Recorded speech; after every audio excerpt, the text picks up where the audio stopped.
난 12시에 단식 시간이 딱 끝나고 식사를 처음 시작하는 첫 끼 식사가 됐어요. 5, 4, 3, 2, 1, 땡! 하자마자 내가 좋아하는 음식을 딱 먹자. 엄청나게 혈당 스파이크가 올라갑니다. 지금 우리 중노년 몸을 보면요. 대사 유연성이 뚝 떨어진 거예요. 탄수화물이 떨어졌는데도 지방을 에너지원으로 못 꺼내 쓰는 거예요. 그러면 어떻게 되냐면요. 배가 고픈 상황, 탄수화물이 떨어진 상황에서는요. 우리 몸에 지방 대사가 일어나서 우리 몸에 탄수화물을 채워주고 우리 몸이 정상으로 돌아가게 해주면 되는 건데 우리는 그 대사가 떨어져 있기 때문에 자꾸만 탄수화물을 찾아 먹는 겁니다. 간헐적 단식에 있어서 4가지 원칙을 좀 말씀드릴게요. 첫 번째는요, 자신의 상황에 맞게 하라는 말씀을 드려요. 간헐적 단식은요, 특별히 꼭 이렇게 해라라는 원칙이 없어요. 그냥 굶는 시간과 먹는 시간을 구별하라는 거예요. 그래서 굶는 시간은 내가 3교대를 하고 있어요. 그러면은 내가 낮에 잠자는 사람일 수도 있잖아요. 그러면 깨어나서부터가 첫 끼 식사라고 생각하시고 하시면 됩니다.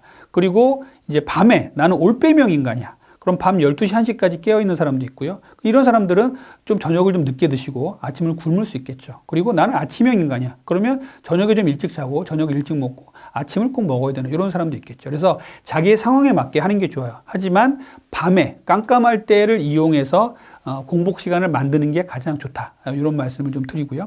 두 번째는요. 악용하지 말자. 간헐적 단식이 처음 나왔을 때, 야, 이거 정말 나한테 최고 좋은 다이어트 방법이 나왔구나. 저탄고지보다 훨씬 좋다. 이렇게 하면서 자기가 먹고 싶은 음식을 16시간 금식 후에 막 튀김을 먹고 술을 먹고 이런 분들이 계셨어요. 이런 분들 다 망했습니다. 이렇게 하시면 안 돼요. 간헐적 단식은 자기가 먹고 싶은 음식을 먹는 게 아닙니다. 간헐적 단식을 하시면서도 건강한 음식 드셔야 돼요. 저탄수화물, 통곡류로 드셔야 되고요. 건강한 단백질, 채소 위주로 식사를 하셔야 되거든요. 그래서 악용하지 말자는 말씀 꼭 드리고 싶고요. 세 번째는요. 첫 끼니를 주의하자는 거예요. 자, 16대 8 다이어트를 했어요. 그래서 난 12시에 단식 시간이 딱 끝나고 식사를 처음 시작하는 첫 끼 식사가 됐어요. 그러면 5, 4, 3, 2, 1, 땡! 하자마자 내가 좋아하는 음식을 딱 먹자. 딱 먹는다. 혈당이 올라가는 음식. 치즈케이크를 먹고 싶어서 간헐적 단식을 한 사람이야. 그러면은 치즈케이크를 딱 먹으면요. 엄청나게 혈당 스파이크가 올라갑니다. 자, 보통 저녁 시간에 생길 수 있는 160까지 올라갈 수 있는 혈당 스파이크를 만들 수 있는 음식을 먹었다면 이렇게 간헐적 단식이 끝나는 시간에 나쁜 음식을 먹었을 때 200까지 혈당 스파이크가 생길 수가 있어요. 공복 시간이 길어지면 길어질수록 그 첫 끼에 더 주의하셔야 됩니다. 공복 시간이 길어지면요. 인슐린이 아주 잠잠해져 있기 때문에 그 상태에서 엄청나게 정제 탄수화물을 퍼붓게 되면요. 인슐린이 엄청나게 분비가 됩니다. 그래서 살이 더 찌는 몸으로 만들어져요. 혈당 수준이 아주 많이 올라가기 때문에 인슐린이 많이 분비된다는 것 꼭 알아주셨으면 좋겠습니다. 그리고 네 번째, 정말 중요한 거요. 식사 허용 시간에도 잘 드셔야 돼요. 자, 저는 공복 시간에는 물 외에는 먹지 말라 그래요. 이렇게 얘기를 하면 또 댓글들이 쭉 달립니다. 공복 시간에 커피 먹어도 되나요? 약 먹어도 되나요? 막 이렇게 얘기를 하는데 공복 시간에는 물 외에는 먹지 않는 게 간헐적 단식의 기본 원칙이에요. 하지만 약간의 융통성을 준다면 혈당을 오르지 않게 하는 음식이라면 먹을 수도 있겠죠. 칼로리가 없는 음식이라면. 예를 들자면 허브티 같은 거는 괜찮을 것 같습니다.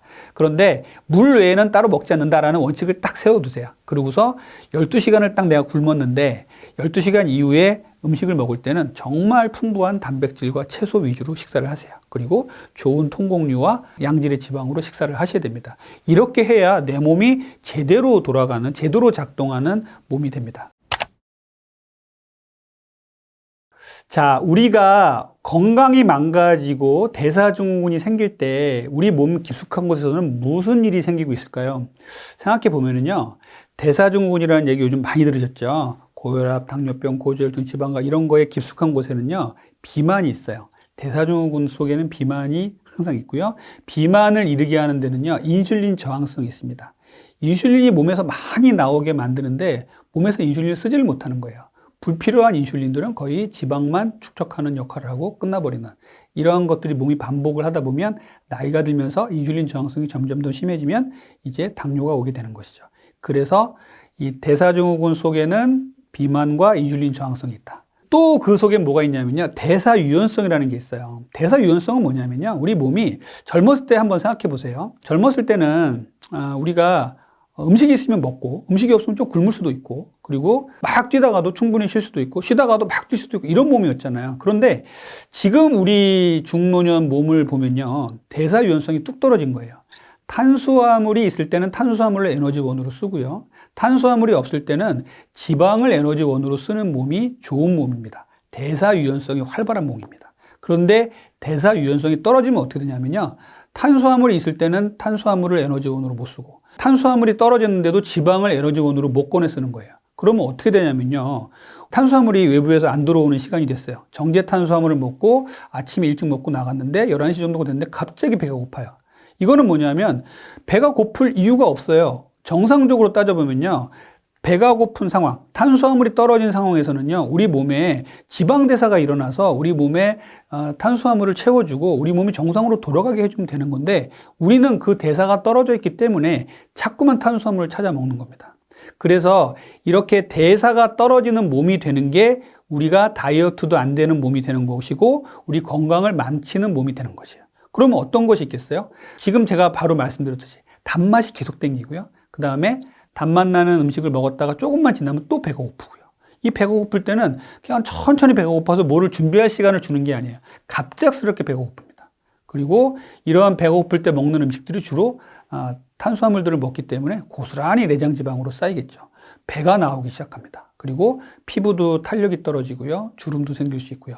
이렇게 우리의 대사가 망가지면요. 모든 기능에서 우리 몸이 다 망가집니다. 그래서 이 대사를 이제 정상으로 돌려주는 게 이제 저 같은 의사가 하는 역할이고, 그 말씀을 드리는 건데요.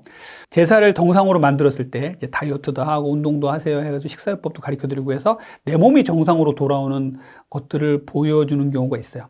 체중은 별로 안 빠졌는데 일단은 혈색도 좋아지고요. 그 다음에 빵빵했던 배가 이제 느슨해지기 시작합니다. 지방들은요, 아주 탄탄하게, 아주 단단했던 지방들이 물렁물렁해져요. 이렇게 살이 빠지는 신호들이 이런 것들이 있고요. 잠도 푹 자게 되고 피로감도 줄어들게 됩니다. 그래서 이렇게 대사의 유연성을 찾는 게 우리의 건강의 가장 기본이에요. 또 이것은 비만을 해결하고 다이어트를 잘하는 또 길이기도 합니다. 그래서 이렇게 내 몸에서 나타나는 자그마한 신호들 있죠. 이런 부분들을 잘 캐치를 해보세요. 예를 들자면 살이 쪄서 내 몸에 배가 나오면요. 발톱 깎기가 힘들어져요. 막 숨이 찹니다. 그래서 임산부처럼 자기 발톱 못 깎는 사람들도 있어요. 다른 사람 못 깎아달라는 사람도 있는데, 이렇게 그랬던 사람들이 살이 빠지면은요, 발톱 깎기가 편해져요. 자세를 잡기도 편해지고 요가하는데 자세가 잘 나온다. 이런 분들도 계십니다. 그래서 이렇게 내 몸이 대사가 나빠져서 살이 찌는 과정에 있어서 생기는 증상, 그리고 살이 빠지면서 체중은 별로 안 빠졌지만 이렇게 내 몸이 정상화되는 모습들을 보면서 스스로 격려를 하시고 다이어트를 잘 하시길 바랍니다. 지금까지 제가 건강에 도움이 되는 다이어트에 대한 말씀을 많이 드렸어요. 다이어트는요, 건강하고자 하는 겁니다. 절대로 건강을 해치면서 하시는 다이어트 안 돼요. 건강한 다이어트 방법을 제가 쭉 말씀드렸고요.